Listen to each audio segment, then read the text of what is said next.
is defined as rate of change of momentum. I repeat once again.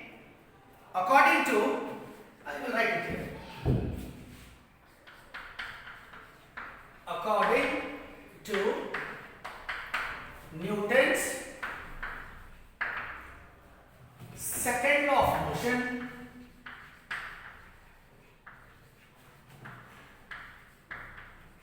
force is defined as rate of change of momentum.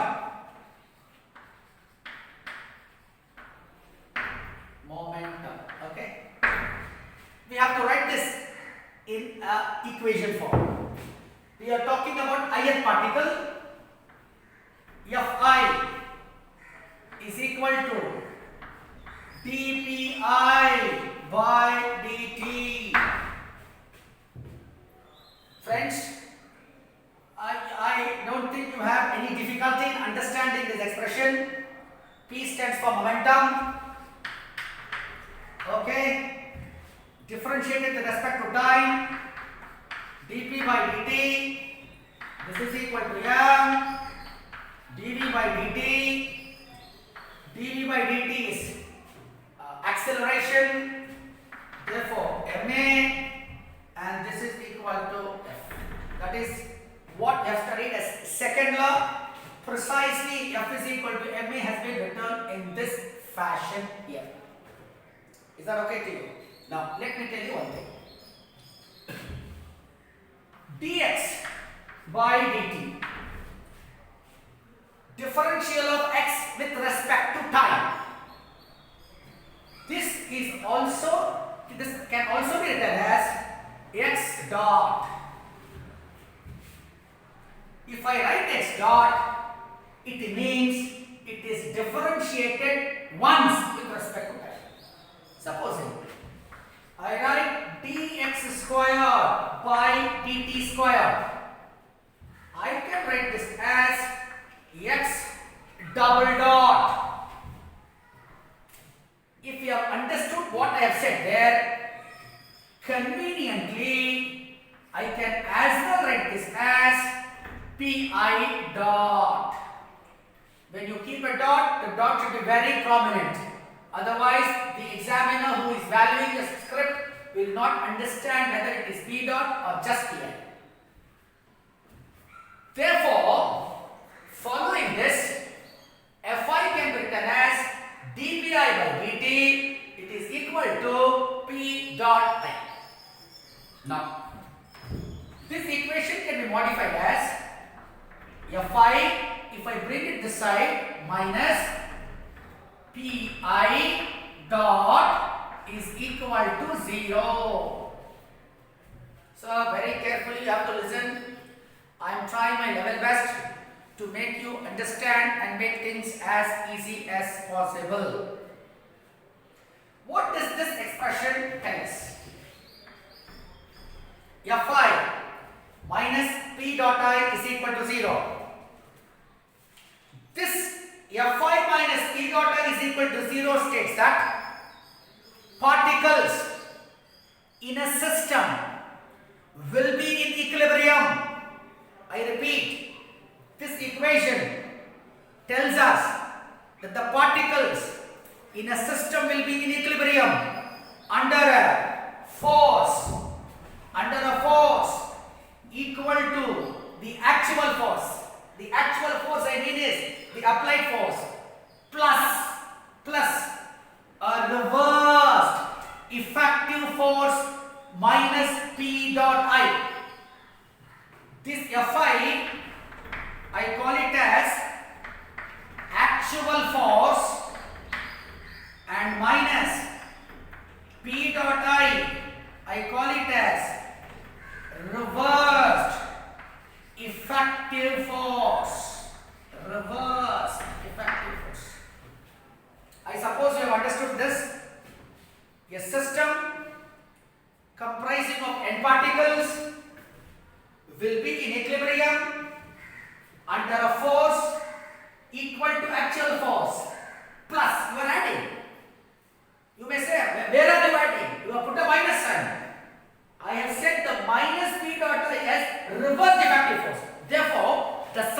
actual force and reverse effective force. If that is equal to 0, then it is obvious that the system of n particles of the rigid body will be in equilibrium.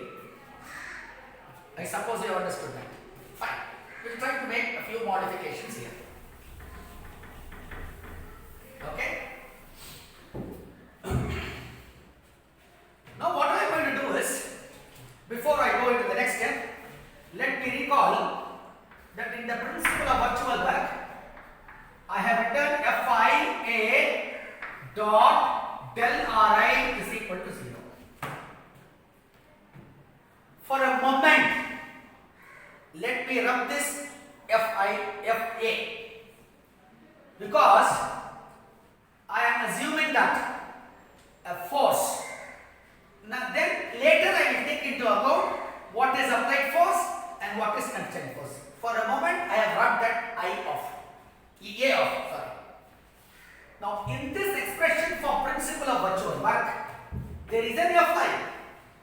I am going to replace that Fi with this Fi to minus P dot I.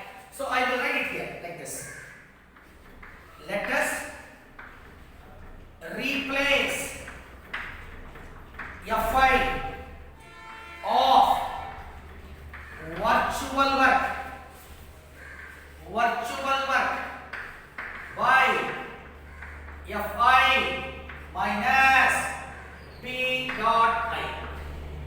Is that okay, sir? Is that okay to you, sir? Therefore, I will end up with an equation that sigma will be there, I will be there, Fi minus P dot I into del Ri is equal to 0. Let me call this as equation number 1. Let me call this as equation number 1. As I said in the statement, we have to take into account the applied force. We have to take into account constraint force.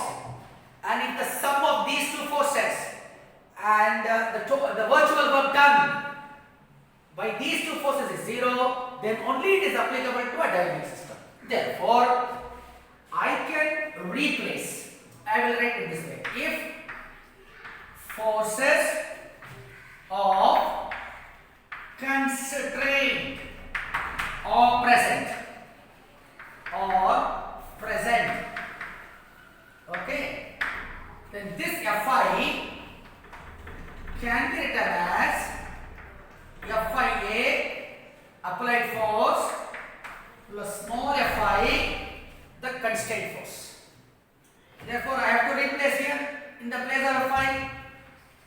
Sigma equation 1 takes the form Fi bracket open Fia plus F small I minus P dot I, okay, into del Ri is equal to 0.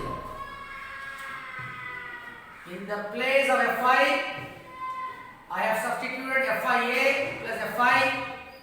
This minus is there, P dot I is there, dot is there, del Ri is there. Now let me try to rearrange this expression a little bit like this.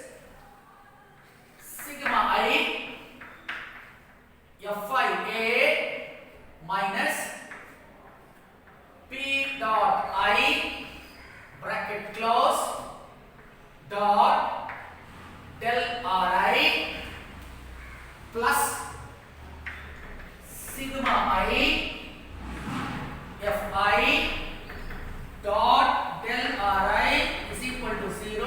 I will call this as equation number 2. Is that clear to you, sir? Is that clear? No. Let me rub this off. Here I would like to say, if I restrict, please listen to me, I am not going to write this on the board.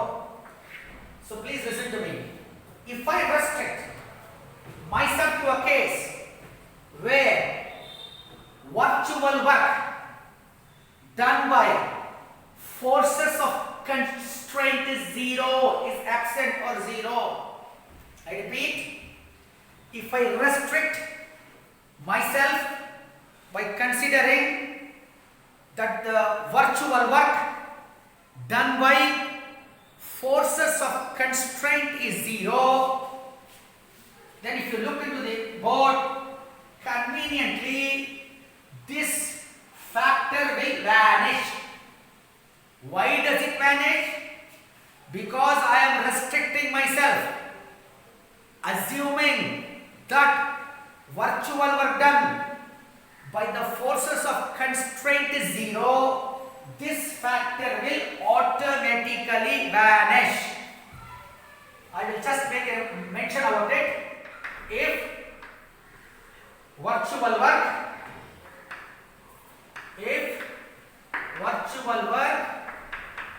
done by forces of constraint is 0, then sigma I Fi dot del Ri will be 0. Is that okay, sir? So automatically equation 2 will reduce to the form sigma I Fi A minus P dot I dot del Ri is equal to 0. Is that okay to you? Is that okay to you? This will take this form, equation 3. 2 reduces to this form. Already we have assumed that the virtual done by the constraint force is 0. So as to say, we have neglected the constraint forces. See, in constraint forces are there. In order to distinguish between applied force and the constraint force, we use this superfix here as Fia and as Fi. Now that we are convinced that the constraint forces are 0 or the virtual work done by the constraint force is 0 and this factor has been neglected, there is no point in using a area. Therefore, I will call this, rewrite this equation as sigma I Fi minus P dot I into del Ri is equal to 0, and this equation sigma I Fi minus P dot I into del Ri, that equation I call it as D'Alembert's principle. That equation I call it as D'Alembert's principle. So which is applicable to both static and dynamic systems. I suppose you are able to follow what I have said. From principle of virtual work, we move into D'Alembert's principle to make sure that it is applicable to a dynamic system. Therefore, we said in our statement that if a system of a rigid body will be in dynamic equilibrium when virtual work done due to the applied force and the forces of constraint, that sum must be equal to 0 for any virtual displacement. We proceeded this way, that we wrote Newton's second law of motion, which is nothing but rate of change of momentum. Force is equal to rate of change of momentum. F is equal to dpi for dt. I told you how it can be written like this. Then I brought this way is equal to 0. This I said a system will be in equilibrium if the actual force and the sum of reverse effective force is equal to 0. Then I said in the principle of virtual work, Fia will be replaced by this. I have replaced this. Then I said explicitly that if forces of constraint are present, we need to between the two forces. Therefore, Fi has been written as Fia and Fi. Fia stands for applied force. Fi stands for the forces of constraint. Then we substituted in the place of Fi, Fia plus Fi, and then we have rearranged this expression to get equation number 2. Having written 2, if we assume that work done by the constraint forces is 0, then that expression will vanish, and therefore equation 2 takes this form. Since only applied forces there is no need to specify by putting a A, and therefore I have generalized it as sigma Fi minus P dot I or del Ri is equal to 0, and that equation represents D'Alembert's principle. Having said that, I would like to now proceed to derive Lagrange's equation from D'Alembert's principle. A question usually asked, a very famous question, quite often repeated in examinations, starting from D'Alembert's principle, derive Lagrange's equations. Our next topic for discussion is that. Let me rub this off. Okay?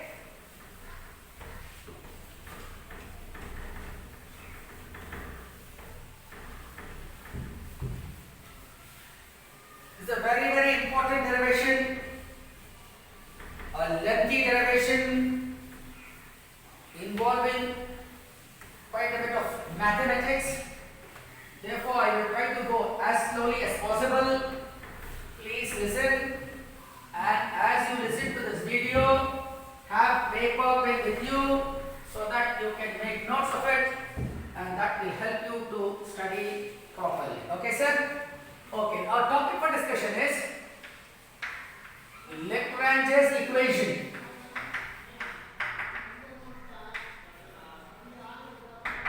from D'Alembert's principle.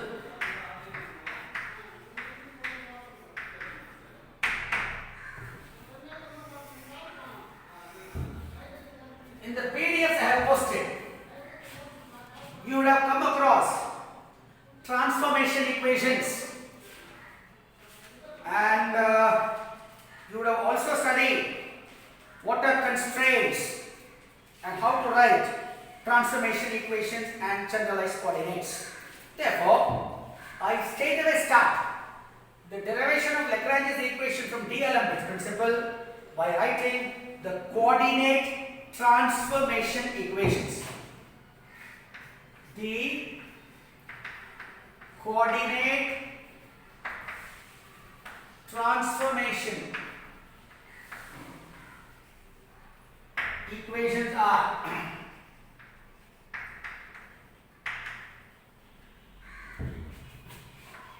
Ri is equal to Ri into Q1, comma Q2, comma Q3, dot dot dot, Qn, comma T. Sir, you have to be very, very careful. Listen carefully. I am going at snail pace. This is my equation 1. If you have gone through the PDF which I have uploaded for transformations, equations, you will not have any doubt in this. So, this is the first equation, the coordinate transformation equation. Okay? Now, from this, let me differentiate dRi by dt. dRi by dt must give me velocity here. Okay? This is equal to dou Ri by dou Q1 into dQ1 by dt. plus